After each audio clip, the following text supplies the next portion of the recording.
بسم اللہ الرحمن الرحیم۔ آپ سبھی ناظرین کو امانت خدا اور نبی یوٹیوب چینل میں دل کی اتھا گہرائیوں سے خوش آمدید کہتے ہیں۔ ناظرین مکرم، ہماری آج کی ویڈیو توحید باری تعالی کے حسین ترین عنوان سے معنون ہے۔ ناظرین مکرم، میں جب اپنی بصارت اور بصیرت کے تمام پہلوؤں کو بروئے کار لا کر صفحہ ہستی کا مطالعہ کرتا ہوں تو مجھے کائنات کا ایک ایک ذرہ خاک اس رب ذوالجلال کی وحدانیت میں محو حمد و ثنا نظر آتا ہے۔ جی ہاں، میں نے قرآن مقدس سے ایک سوال کیا کہ کائنات کی بڑی بڑی اشیاء کو بنانے کے لیے بہت سارے انجینئر و سائنسدان جمع ہوتے ہیں، بہت سارے لیبر اور مزدور جمع ہوتے ہیں، بہت سارے معاونین و مددگار جمع ہوتے ہیں، بہت سارے عقل مند و دانشور جمع ہوتے ہیں، بہت سارے مالکان ذکاوت و خرد جمع ہوتے ہیں۔ اس چیز کو وجود میں لانے کے بعد اس کو رواں دوا رکھنے میں بہت سارے لوگوں کا ہاتھ ہوتا ہے۔ کیا اس قدر زمین و آسمان کے عظیم الشان نظام کو چلانے کے لیے بھی بہت سارے اشخاص و افراد نے حصہ لیا ہے یا نہیں؟ تو قرآن مقدس ببانگ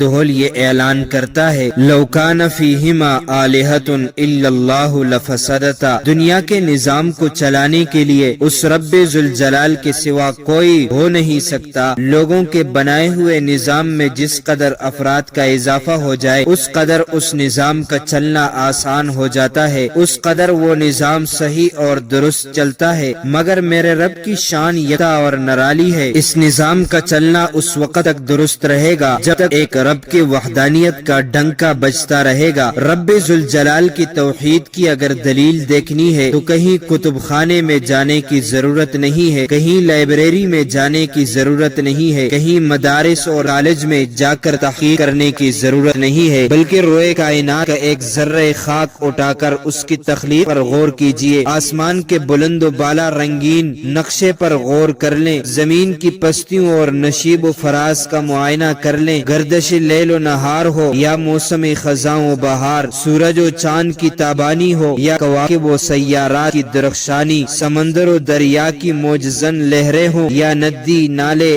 آبشاریں اور نہریں ہوں، حجر و شجر کی فراوانی ہو یا پھولوں اور پتوں کی شادمانی، سرسر کی شوخیاں ہوں یا صبا کی لطافتیں، کوہ و جبل کی بلند و بالا چوٹیاں ہوں یا جنگلات و صحرا کی بچھی ہوئی قطاریں، یہ سب گواہی دے کر رب ذوالجلال کی توحید کا اعلان کر رہی ہے، اور دنیا کائنات کو لو کان فیہما آلہۃ الا اللہ لفسدتا کی عملی تفسیر پیش کر رہی ہے، اور دنیا کفر کو یہ باور کرا رہی ہے کہ اگر کائنات میں رب ذوالجلال کے سوا کوئی عبادت کے لائق ہوتا، اگر رب ذوالجلال کے سوا کوئی حاجت روا ہوتا، اگر رب ذوالجلال کے سوا کوئی مختار کل ہوتا، اگر خالق کائنات کے سوا کوئی خدا اور ہوتا تو یہ دھرتی اس قدر پر رونق نہ ہوتی، سورج و چاند کی درخشانی نہ ہوتی، ستاروں کی چمک اور تابانی نہ ہوتی، بلکہ کائنات میں فساد کی لہر دوڑ جاتی، روئے زمین کا ایک ایک ذرہ فساد و خراب کا مظہر بن جاتا۔ مگر خالق کائنات کا یہ چیلنج ہے، الذی خلق سبع سماوات